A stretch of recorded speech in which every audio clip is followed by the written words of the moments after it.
Décès d'un bébé à Metz, scandale au bloc et un médecin qui choque sur la fin de vie, voici les 3 infos à retenir cette semaine. Direction Metz où un drame relance le débat sur la sécurité à l'hôpital.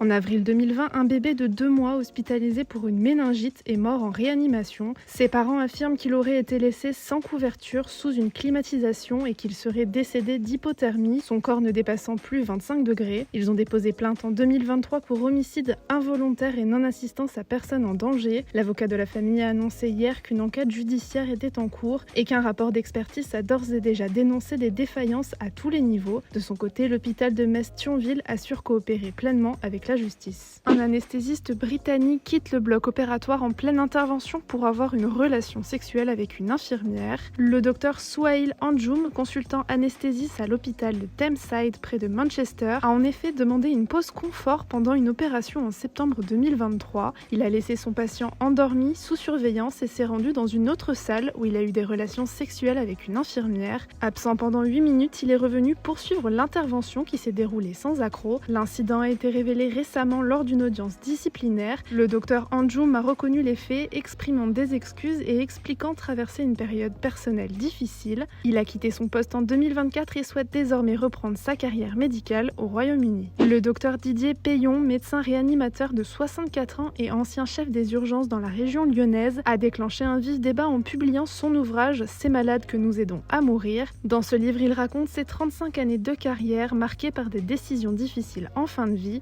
Il évoque par exemple des injections létales administrées lors de situations extrêmes et explique avoir parfois volontairement renoncé à certains actes médicaux pour ne pas prolonger l'agonie de patients. Il dénonce également le vide juridique entourant ces pratiques, soulignant que la loi ne prévoit pas les décisions prises en urgence. Ces aveux lui valent aujourd'hui une suspension par l'ordre des médecins et un signalement au procureur.